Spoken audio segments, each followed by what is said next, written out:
I can sit here for the next 20 minutes and explain to you all the reasons why you shouldn't struggle and why you should be excited and the state of the business that we're in and how you as an individual cannot have these tough times. But I'm not going to do that.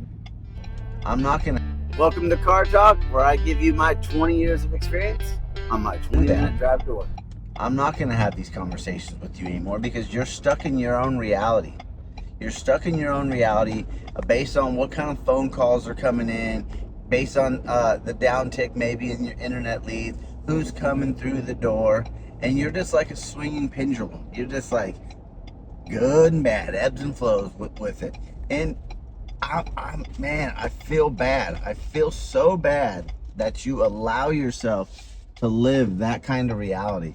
Because how stressful, how does your mood change when this happens?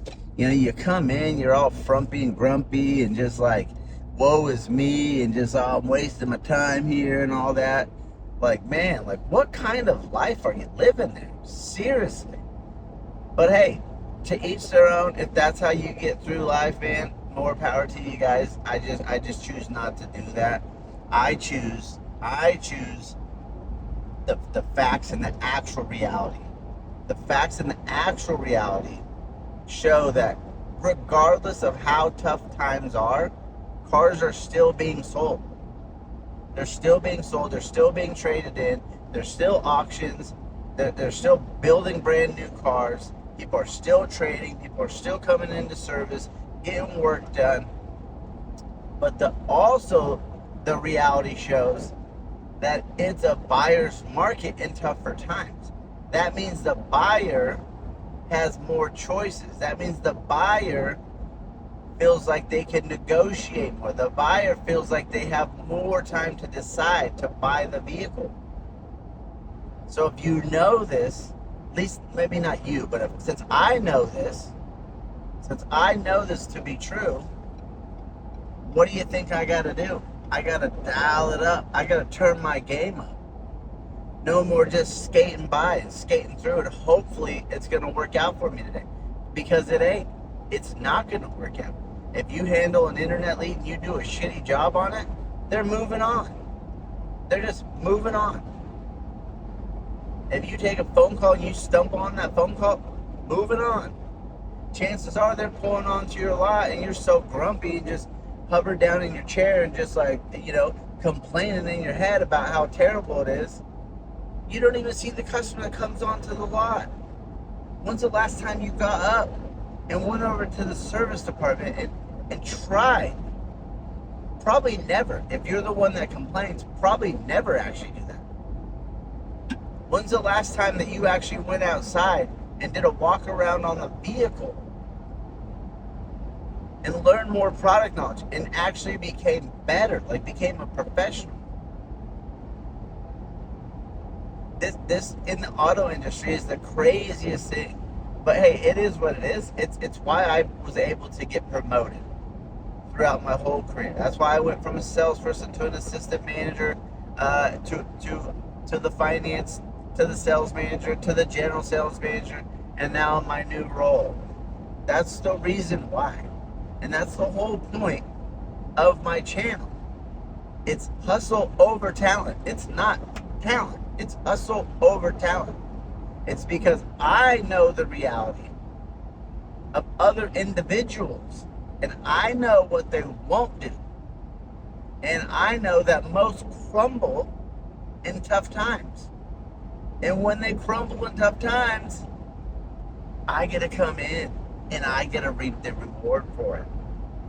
I know they're not prepared to talk to a customer. So when I seen another salesperson with a customer, I would always go up and ask them, hey, is there anything I can do to help you out? Find a vehicle or answer any questions. Because I knew in a tough state of mind that that we're in, I knew that the salesperson would crumble and just hand over the customer to me. Hey, you know what, Ryan? No, yeah, actually, I do need your help. Here, can you help out this customer? I would always do the right thing. I would always give them half the deal. But I knew all I had to do was watch all the other salespeople with customers and ask them if I could help. I knew I had to take more time on the phone with the customer. When they call in on a phone call, I knew I had to take more time. I wasn't rushing through to let the customer know the vehicle's here and it's ready to be shown if you're wanting to drive on down here. No, I found out, where are you from? Are you from around here? Are you farther away? Then I would ask the customer, how do you like to do business? Do you like to do some of it over the phone, online? Or you like the old school? You want to just verify that's here and come in? You know, we got the state of the way things are right now. There's so many tools at your disposal. Maybe too many tools, because maybe you're not capable of learning all these tools and really becoming an expert at it, which could be the possible case, because you guys do have a lot of tools. But when's the last time you actually became an expert at your tools? When's the last time you became an expert at the trade-in process? When's the last time you stuck it in there on the negotiation a little bit longer and just dug in a little deeper? When's the last time you didn't just close on a payment and you actually closed on the features and the benefits and the advantage and why the vehicle is what it is, and you know, the trade-in number is what it is because of all these facts that we have? When's the last time you dug in? Or are you still just closing on payment altogether? When's the last time you went out and walked the lot? See, all these small things really, really go nowhere in most manager meetings. They have these talks with salespeople. Salespeople maybe buy into one of them, and then maybe they do it. Maybe it's for a week, maybe 2 weeks. Heck, maybe it lasts forever. Maybe it doesn't. Maybe it's 1 year and out the other, and then the salespeople just go back into their own reality of, like, you know, how tough it is right now. But I also know there's a lot of things that are outside of our control, and when things are outside of our control, why worry about it? Is things going to be tougher right now in the car business with the government shutdown? Yeah, things are going to be tougher. You can say whatever you want. You can do whatever you want. Things are going to be a little bit tougher with the government shutdown. Okay. What are you going to do? Crawl up in a ball? Wish it wasn't this way? Complain about it? Or dig in? Another thing that happens a lot too, right? Sometimes personal life just happens.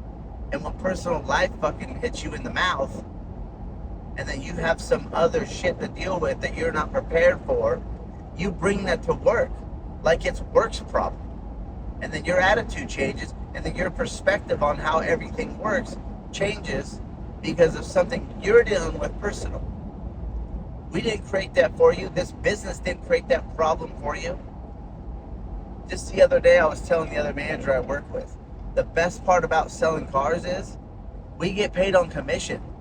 The worst part about selling cars is we get paid on commission.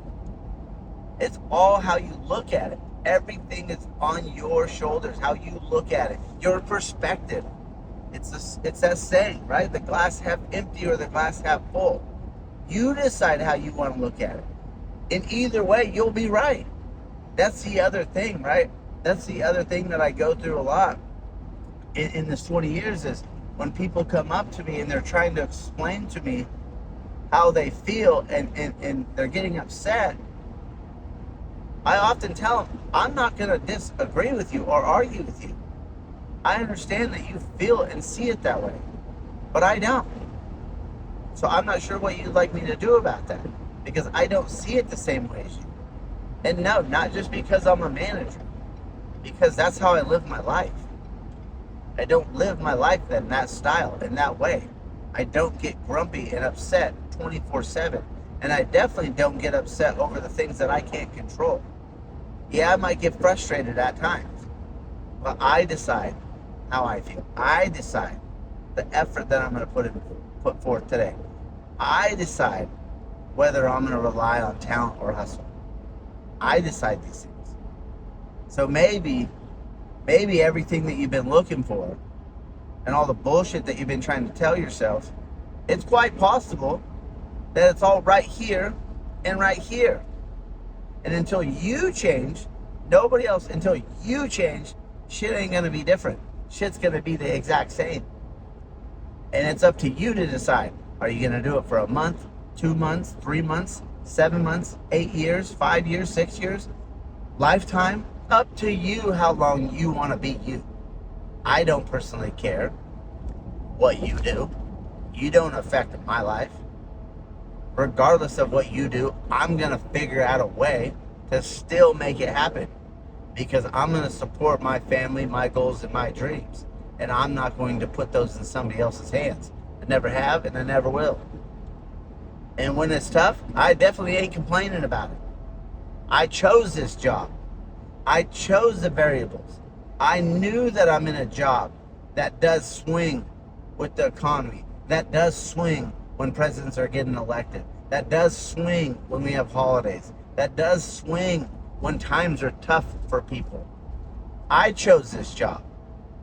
And if I didn't like it, I could choose to leave this job. That's why I don't complain about this job, because I chose it.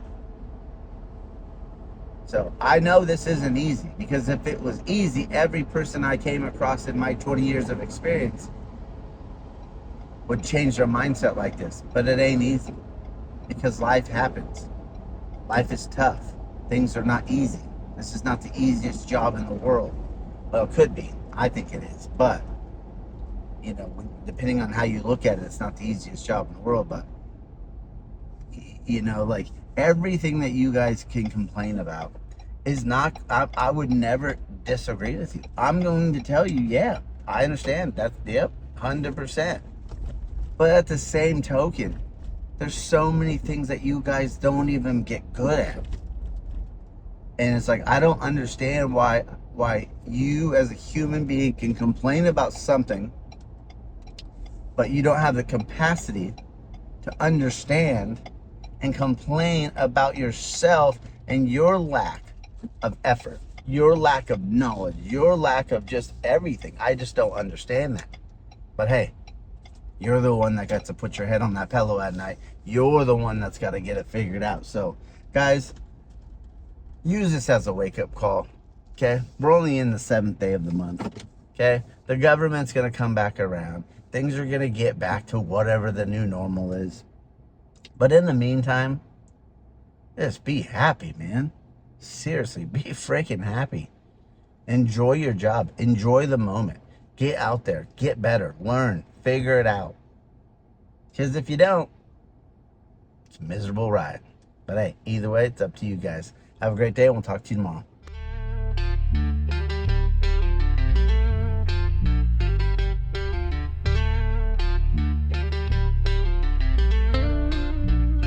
We all show up, but we ain't built the same. One's chasing glory, one's playing the game. One's got the gift, don't break a sweat. The other's out here grinding with nothing left. One wants the crowd, the lights, the fame. The other's in the dark, just building a name. One was born with it, one had to grow.